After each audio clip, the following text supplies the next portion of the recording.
and symbol is C. SI stands for silicon, and you must keep in your mind silicon is another thing, silicone is another thing, and silicones are somewhat different. These three terms are different with respect to their meanings. As far as the SI is concerned, it means silicon element. It means silicon element. And Si is the symbol having its atomic number 14. The next one, germanium, symbol Ge and atomic number 32. The next one, Sn. Sn stands for tin, stannous or stannic. There are two formations. Number one, stannous. Number two, stannic. With respect to their valencies, stannous has +2 valency, while stannic has +4 valency. That's why, without writing stannous and stannic, I am telling you about its name, that is tin. The last one, that is lead. Lead again, it has its two formations, that is Pb plus 2, plumbous, and Pb plus 4, that is plumbic. Where there is the change from us to ik, from us to ik, definitely there will be the change in valency. There will be the change in valency. Similarly, where there is the change from us to ik, there is the change in the number of oxygen atoms as well. Sulfuric acid, H2SO4, sulfurous acid, H2SO3. Here, the change in the number of oxygen atoms also depends upon the ik and us, like the valencies. To remember their atomic numbers, I have already told you about a password or its contact number or magic number. That is 2, 8, 8, 18, 18, and 32. You can call it magic number. You can call it its contact number, mobile number, or password number. It is up to you. You have to remember, in the elements of first period, the addition of 2. In case of third period, addition of 8. Fourth period, addition of 8. Fifth period, addition of 18. Sixth period, addition of 18. And sixth period, addition of 32. Here, considering carbon.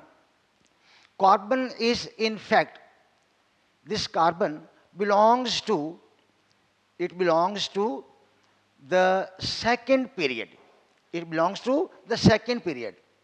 We know its atomic number, that is 6.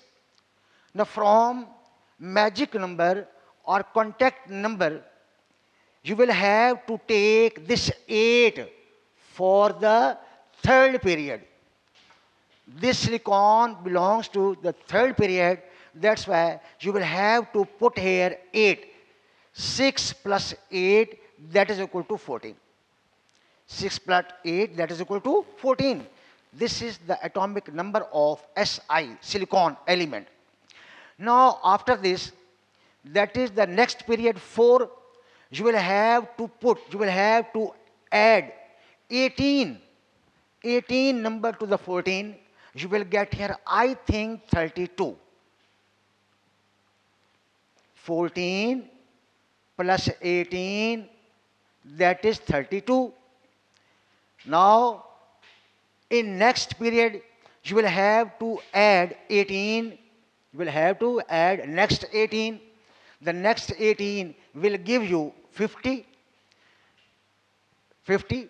And now you have to add the last one for the sixth period, that is 32, and you will get here 82. Now this password number, this code number, this contact number or magic number will help you to remember the atomic numbers of these elements.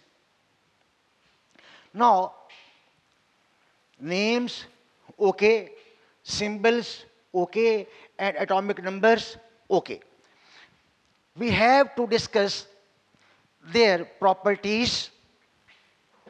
First of all, the first property, wherever or whenever we discuss the elements of a group, we take melting points and their boiling points. Melting points and their boiling points. In previous lectures, we have discussed that while moving from top to the bottom in a group, down the group, from top to the bottom or only downwards, we know that their melting points and boiling points decrease. Why? We have already discussed. It is due to the increase in their atomic distances, interatomic distances, and weakness the metallic bonds, because metallic bonds become weaker and weaker. Interatomic distances are increasing from top to the bottom. That's why it becomes more and more easy to break up these bonds, metallic bonds, or to break up the forces between the atoms based on interatomic distances. That's why their melting and boiling point decreases down the groups. But here, I want to tell you one thing, that is melting point. Of course, melting point is decreasing down the group from top to the bottom, but this time the decrease is not in a regular pattern. Decrease is not in a regular pattern. For example, these two, carbon and silicon, have highest their melting and boiling points. Now after these, germanium, then tin, and then lead. I write here the melting and boiling point of carbon is greater than the silicon. Its melting and boiling point is greater than germanium. Its melting and boiling point is greater than tin. Here, I am changing the word. Now I am not talking about their melting points. Now I am considering melting points, not boiling points.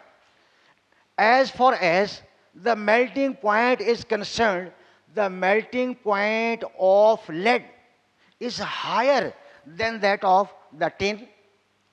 That's why I told you here that of course melting and boiling points are decreasing, but not in a regular fashion, not in a regular manner. Here, an unusual behavior has been observed. Here, greater than this, greater than this, greater than this, but on this place it is lesser than the lead. Now I will have to explain this one, but in a few minutes later, that is about the theory of relativity or relativistic contraction, where we will discuss. Now next thing again, carbon, silicon, germanium, tin, and lead. Now next property we are taking to discuss, that is their nature. That is their nature. The first two, carbon and silicons, these are non-metals. N stands for non, non-metals. They are not metals. Then this germanium, that is metalloid, having the properties of metals as well as that of non-metals. That's why it is said to be metalloid. Now next one, tin and lead. Tin and lead. These are clearly metals. These are clearly metals. These were clearly non-metals. This one is metalloid and this one clearly metals. Again, the nature of these elements, the first two non-metals, that is carbon and silicon, germanium, that is metalloid, tin and lead, these are clearly metals. Can I say, can I say that their metallic nature is increasing downward the group, down the group of the elements present in group 4A from non-metal to metals. So metallic character is increasing, and where there is the metallic character increase, the ionic nature and covalent nature may also be discussed. Here, carbon and silicon, they usually form the covalent compounds. This germanium in between covalent and ionic, tin and lead. Sometimes they have ability to form ionic bond. Sometimes they have ability to form covalent bonds, but their covalent bonds are unstable as compared to the ionic bond. So we can say the nature of the bonding is changing from covalent to ionic. First property, that was about melting and boiling points. Second property, that is about their nature. Now next, very important property about the oxidation states. Oxidation states.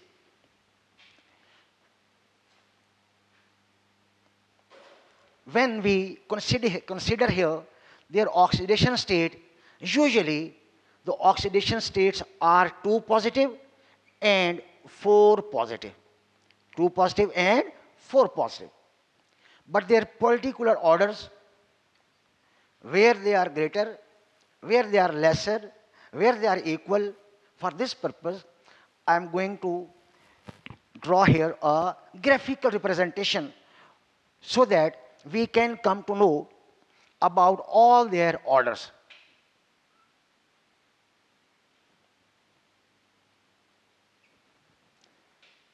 X-axis, here y-axis,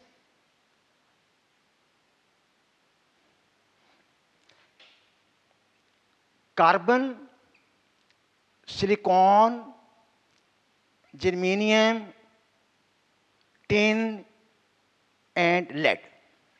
These elements along x-axis with respect to their oxidation states, that is +2 and +4. You can write +2 or +4 or 2 positive and 4 positive. As far as the plus here is concerned, that indicates charge or oxidation state. If the 2 is there, that is represents their ionic formation. So +2 on this side means charge, on this side means ion. You must remember this one. These are the oxidation state. Here, if I take a solid line, this solid line indicates that is +4 or 4 positive. +4 or 4 positive. If I take here a dotted line, that indicates +2 or 2 positive. It means where there will be a solid straight line or oblique line, it means the oxidation state is +4 or 4 positive. Where there is the dotted line, it means there will be the oxidation state plus 2 or 2 positive.